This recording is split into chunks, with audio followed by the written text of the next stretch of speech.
Vamos ver direitinho, vamos aplicar o que eu acabei de falar do pronome relativo onde. Tá lá, o lugar onde moro é tranquilo. Onde é o relativo. Eu já vou fazer a divisão para vocês, onde moro. Onde substitui lugar, lugar, lugar. Sem questionamento, tudo bem. Vamos ver se a gente pode usar o onde. Eu moro no lugar. Se eu moro no lugar, apareceu a preposição em, posso usar onde. O lugar onde nasci, vamos ver lá? Eu nasci no lugar, apareceu a preposição em, posso usar onde. Olha o terceiro, o lugar onde estou, eu estou no lugar, apareceu a preposição em, posso usar onde. O lugar onde trabalho, eu trabalho no lugar, apareceu a preposição em, posso usar onde. O lugar onde frequento, pera lá, eu frequento no lugar ou o lugar? Eu frequento o lugar. Não apareceu preposição em, portanto, eu não posso usar o onde. Eu vou ter de, nessa construção, usar o pronome relativo que ou o qual. Tanto faz, mas onde não. Vocês conseguiram entender? Tem o onde lá, primeira coisa a confirmar, substitui lugar? Beleza. Segundo, tire o onde, coloque o substantivo. Eu só vou poder usar quando antes desse substantivo aparecer a preposição em. Eu moro no lugar, fechou. Eu nasci no lugar, fechou. Eu estou no lugar, fechou. Eu trabalho no lugar, fechou. Eu frequento o lugar, apareceu em não. Então, eu não posso usar o onde. Tranquilo? Vamos trabalhar aqui os dois últimos pronomes, que são bem tranquilinhos, só para a gente fechar e dar um exemplo de cada um deles. Tenho tudo quanto quero. Quanto é o relativo, vamos dividir. Eu combinei com vocês que o pronome relativo quanto, ele substitui, ele tem como antecedente um pronome indefinido. Eu estou dizendo, tenho tudo, quero tudo. Nessa construção, tenho o quanto substituindo um pronome indefinido e dessa forma poderia inclusive dizer tenho tudo o que quero, não há problema, já que o que pode retomar qualquer elemento. Mas se eu quiser, posso usar esse relativo quanto. Vamos ver agora o último pronome que a gente vai trabalhar aí, que eu quero que vocês saibam usar, que é o pronome relativo quem. Nós já vimos o que e o qual, que podem ser usados para substituir qualquer elemento. Nós já vimos o onde, que tem como referência lugar. Nós já vimos o cujo, que é entre substantivos. Já vimos o quanto, que substitui um pronome indefinido. E agora nós vamos saber como que usa o pronome relativo quem. Ora, o pronome relativo quem aí, vou dividir as duas orações, ali está o garoto, a quem convidei. Se a gente for ver bonitinho, esse quem substitui garoto. Dessa forma, está correto.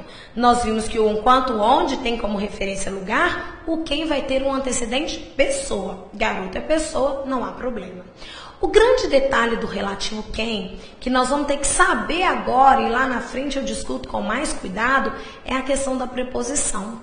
Quando nós vamos substituir, foi assim que eu ensinei para vocês, para saber a preposição, nós vamos tirar o pronome e colocar o substantivo no lugar. Se aparecer preposição, aparece antes do pronome. Acontece que isso não funciona com o relativo quem. Na hora que nós vamos fazer a substituição, você vai dizer, eu convidei o garoto. O quem substitui garoto, beleza. Vejam que não aparece a preposição antes de garoto, esse o é artigo. Desta forma, teoricamente, não apareceria preposição antes do relativo. Ficaria ali, está o garoto, quem convidei. Acontece que por sonoridade, por eufonia, a gramática diz que ainda que não haja preposição na substituição, antes do relativo quem deverá haver.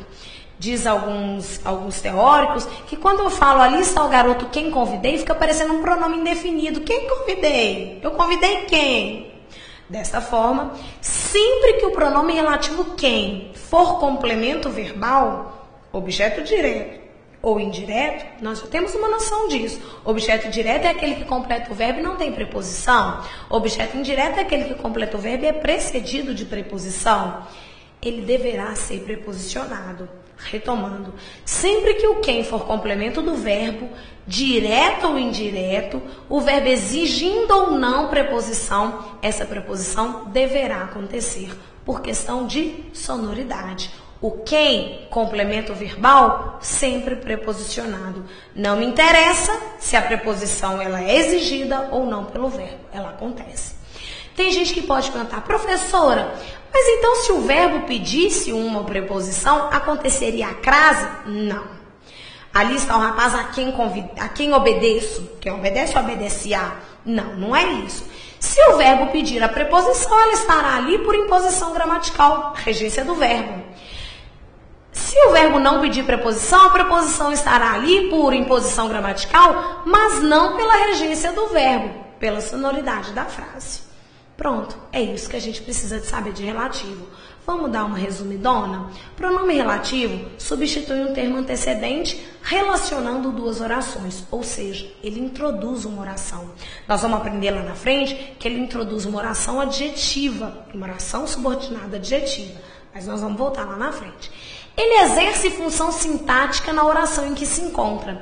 Sabe por que eu estou tendo trabalho de escrever isso agora, embora vocês não tenham noção muito aprofundada, vocês não saibam de forma muito aprofundada a função sintática? Porque eu quero que vocês comecem a ter uma noção da complexidade do relativo. O relativo substitui um termo antecedente. E ele exerce na oração em que ele se encontra, já que ele introduz uma nova oração, ele exerce uma função sintática.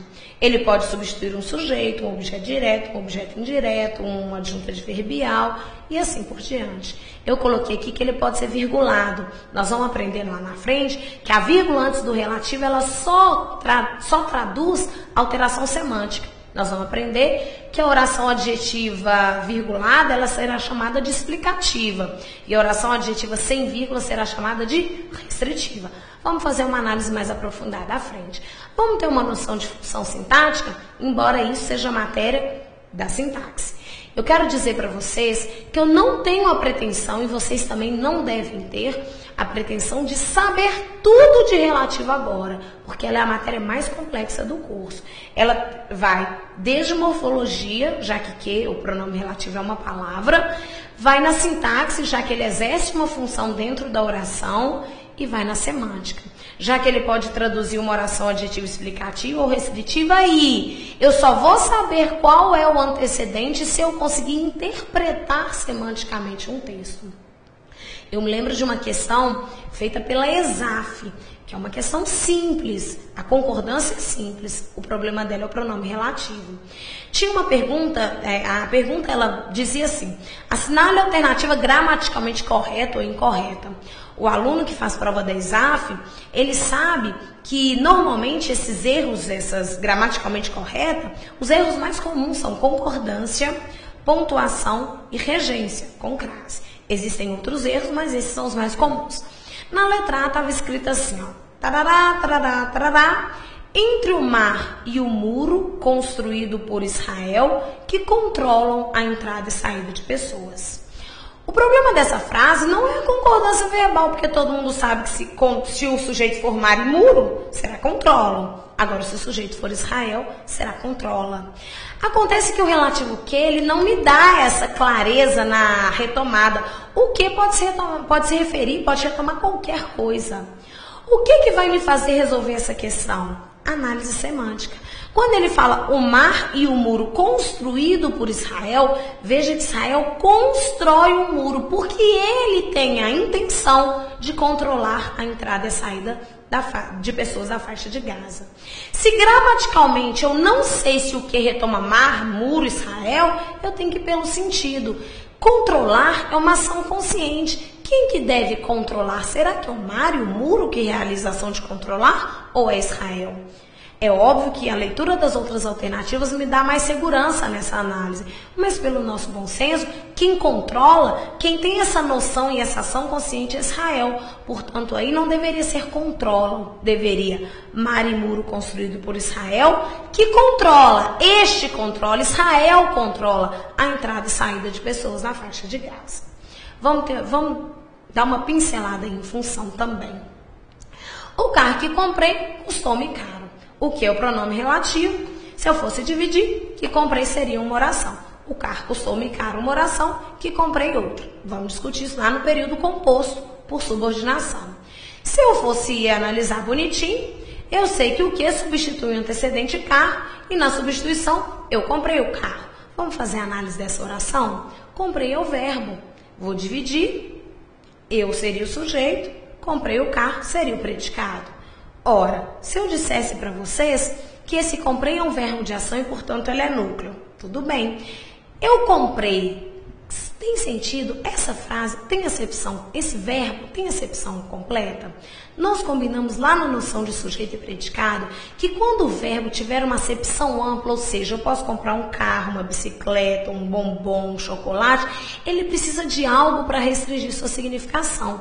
Quem compra, compra alguma coisa. Eu vou dizer que esse o carro completa o sentido do verbo. Não tem preposição, objeto direto. Vale lembrar que nesse complemento verbal o carro, o núcleo é carro. Esse o é artigo. Professor, não é preposição não? Não. O o só pode ser ou pronome ou artigo. Nós podemos ter dúvida quando é o a, porque o a pode ser pronome, pode ser preposição e pode ser artigo. Desta forma, eu sei que esse complemento verbal é ligado de forma direta, sem preposição, portanto, objeto direto. Se o que substitui carro, que é objeto direto, o que será na oração em que se encontra objeto direto? Olha que bonitinho. Eles são equivalentes, já que o carro é objeto direto, o que será objeto direto. A classificação dele é pronome relativo. A função será aí objeto direto da oração em que ele se encontra. Combinado? Mas vamos estudar isso com mais cautela mais à frente.